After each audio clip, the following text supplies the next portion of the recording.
আসসালামু আলাইকুম এভরিওয়ান। আজকে মিনি ব্লগ নিয়ে এলাম। সকাল সকাল তো আমি মটর সেদ্ধ দিলাম, চিকুর জন্য ডিম সেদ্ধ করে নিয়েছি। এদিকে দুপুর হয়ে গেছে, মায়েরা এক্সাম দিয়ে চলে এসছে, ওকে খেতে দিয়েছি। চিকেন রান্না করেছিলাম আর সাদা ভাত মায়েরা চিকুর জন্য। মায়েরা খাচ্ছে আর বলছে খুব সুন্দর হয়েছে। আজকে আবার ছোটো ননদ আসবে, ননদের মেয়ে আর ননদের হাজব্যান্ড নন্দাই। তো মায়েরা খাওয়া দাওয়া করছে। আজকের ব্লগটা হচ্ছে মিনি ব্লগ, একেবারে ছোট,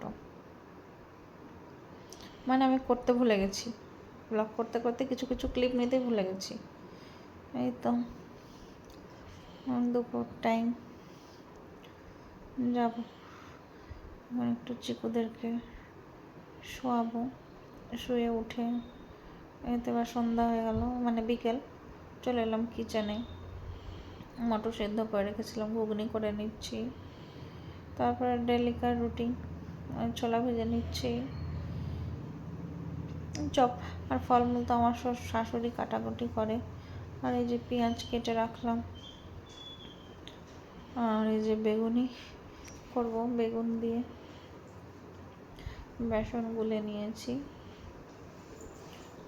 একে একে সব বেগুনিগুলো ভেজে নেব।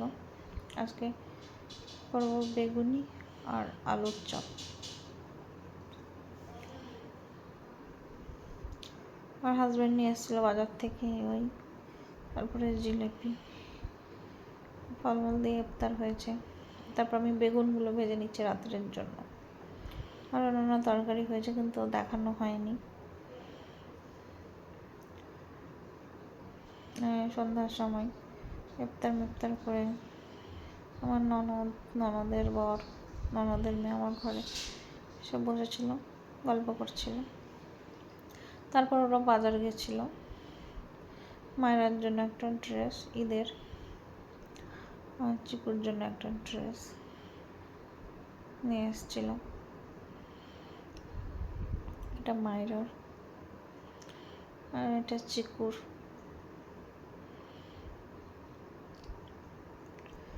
তারপরে খাওয়া দাওয়া করে রাত্রে মায়েরা পড়ছিল। মায়ের আবার কালকে লাস্ট এক্সাম আছে। তো চিকু ঘুমিয়ে পড়েছে। আজকের মতো ভিডিওটা এখানে এন্ড করছি। আবার কালকে নেক্সট ভালো ভিডিও নিয়ে আসবো। Tata, bye, good night.